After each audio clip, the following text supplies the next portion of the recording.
It wasn't supposed to end like that. Not in broad daylight, not in a parked car, and definitely not live. On July 8th, 2021, thousands of people would witness something they could never unsee. A moment that began like any other live stream, casual, unfiltered, ordinary, until it wasn't. Because what unfolded in those final seconds felt less like chance and more like something that had already been decided. His name was Zarel Dejan Rivera, but online and in the streets, he was known as Indian Red Boy, 21 years old, from Los Angeles, and deeply tied to a world where respect isn't just earned, it's enforced. He was affiliated with the Inglewood family Gangsta Bloods, known simply as the Family, a name that carried weight in Inglewood, a presence that stretched across parks, streets, and reputations. Their territory centered around Darby Park, but their influence, that went much further. And like many before him, Rivera wasn't just living in that world. He was representing it publicly, loudly, and sometimes dangerously. In Los Angeles, history doesn't fade, it lingers. Old rivalries, old scores, they don't disappear, they wait. The IFGB had long-standing tensions with several Crip sets, the Rolling 60s, the Rolling 90s, the Rolling 100s, years of back and forth, retaliation layered on retaliation, and then something happened, something small, depending on who you ask, or something unforgivable. Reports began circulating about a mural, a tribute, a symbol, a mural dedicated to Nipsey Hussle, and somewhere in that story, Rivera's name started getting attached to it. Disrespect, that word alone has consequences. Top of the top. Wake up this morning to this bullshit. This how you niggas really feel. Y'all want to disrespect the dead. That's how y'all really feel, huh?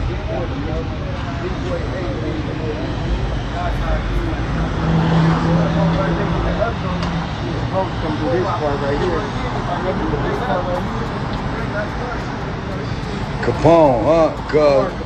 Capone. Yeah. Wall banging Capone, okay. Yeah.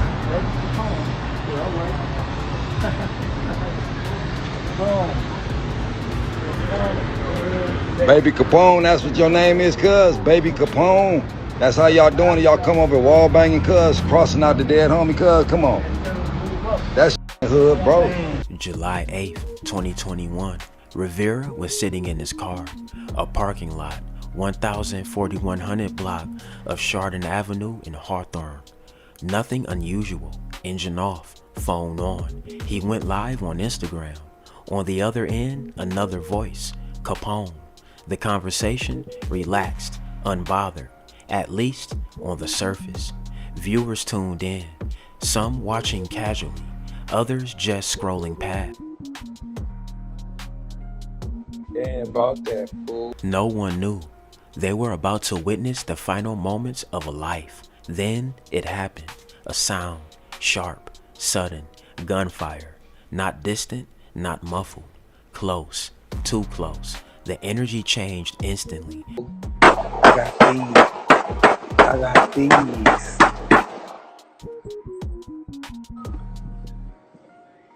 What the fuck? Blood, what the fuck?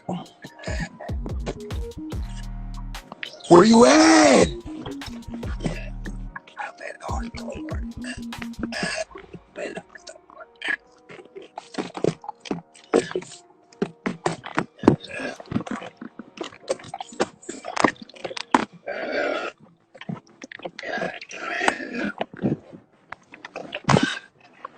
Rivera's voice no longer steady. Confusion, pain, a struggle to speak. The live stream didn't cut, it kept going, and thousands of viewers were forced to sit there, watching, as reality unfolded in real time. Now to breaking news, a homicide investigation underway right now in Hawthorne. Let's go to Desmond Shaw in Sky 9 with the latest. Jeff and Susie. We're off of Chandran Avenue in the city of Hawthorne, and you can see Hawthorne PD. They are wrapping up their investigation. They're still taking some photographs. We watched the coroner just wheel the body away. It is a male in his 20s that was shot and killed inside this car. There are a lot of bullet holes inside that windshield. We zoomed in earlier and saw that. So they responded earlier this evening to reports of a man who was shot in the face and died at the scene. So again, coroners just wrapped up their investigation. We're watching the family over here on the side, very distraught, as you can imagine. I'll widen out and show you as well. Hawthorne PD has been having some kind of issues with crowd control. Down here on this corner, a large crowd is gathered, and they set up a skirmish line. So there was some kind of issue here, possibly with a confrontation. They're trying to keep people out of this crime scene so that they can wrap up their investigation. But a man in his 20s dead tonight after being shot in the face. Authorities would later describe it as a walk-up shooting, quick, intentional, targeted, no chase, no warning. Someone approached that car and knew exactly who was inside. Multiple shots, then silence. The kind of silence that doesn't just fill a moment, it lingers. Investigators pointed towards gang-related motives, a retaliation, a message. But even with reports, even with theories, one question kept echoing: was this planned or inevitable? Because in a world where reputation means everything, some actions don't just spark anger, they demand a response. The video spread fast across social media, across timelines, across the world. A private moment turned public tragedy. By late 2024, a name emerged, an individual tied to the Rolling Hundreds, convicted, sentenced to 29 years to life. Justice, depending on who you ask. His name was Cap 5 or Capone 5 from the Rolling Hundreds. It didn't answer everything, because justice in the courtroom doesn't always match justice in the streets.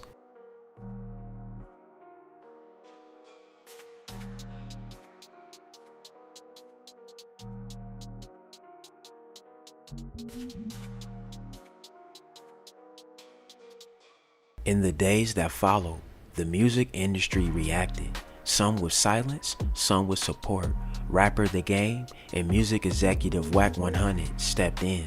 Donations, support for the family, an attempt to do something in the aftermath of something irreversible. But speaking on the the Indian Red Boy situation, number one, RIP to the homie. Love to his whole family, his immediate family, his close homies, the whole Inglewood family, blood card.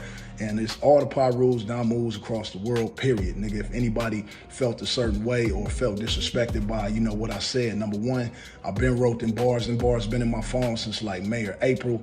And, yesterday I decided to put them, put the shit out on the live, bad timing on my behalf and shit. I feel niggas. They niggas feel, like I disrespected somebody, but it's really just bad timing. So on me, I'm gonna get with the homies, the big homies, some of the little homies, I'm gonna get with Blood family and help bury Blood, throw some chips his way for the funeral and all that. Hey, yo, listen, I come back, everybody in the rage, my homies in the rage. I say my homies, Damus in general, you know what I mean? About this game verse, all right? Just to clarify something, when the world was saying I was disrespecting Nipsey Hussle, when all I was talking about is music and wasn't disrespecting that man as an individual, but just talking overall music, Game was still talking about what niggas would do to a nigga that disrespect Nipsey Hussle. Even though the world tried to pin it on me and find me guilty for something I wasn't guilty of. I just think it was bad timing. I just checked his phone personally. The mother bar's been in there about 2 months as he pre-writes his songs. So listen, and the Rolling 60s ain't even the one that's responsible for that. Powers to be, y'all know what's happening. So this is what we gonna do. I'm gonna have the homie donate some money towards our funeral, so it's no disrespect intended. That ain't nothing he gotta do, cause it really ain't his business. But just to let you know, my nigga, that ain't what that was. Y'all let me know where it gotta go in there to get there, homie. Other than that, let's kill all the unnecessary bullshit and niggas can tend to the real shit they know they need to tend to, whatever that may be. You know what I mean? Let's stop putting shit on motherfuckers that shouldn't be there. The individual that lost his life, you know what I'm saying, made a homie BIP. He ain't even the one that's guilty of even violating Nipsey Hussle. Let's be real. We all know who's who and what's what. That man ain't the one that's been guilty of violating Nipsey's murals and so on and so forth. So the one that was killed ain't even that. So let's stop twisting this shit into something that it ain't gotta be, man. Rest in peace to the homeboy. Shout out to all my Dom moves across the Inglewood, boy, my nigga Rocky, somebody, Wagon. Y'all tap in with me, blood. Let me know we gotta get this changed too, my nigga. But even that came with controversy, misunderstandings, timing, interpretations, because when emotions run high, every word matters. A live stream, a few words, that's all it took. And now, the question isn't just what happened that night, it's this: how many signs were there before anyone pressed go live? Alright y'all, there y'all have it. That's the crazy story of Indian Red Boy from IFGB. Hey man, get in that comment section, let me know what y'all think. Drillers and trappers, we outside trapping and drilling 247. Don't go nowhere. Watch that next video. Gang!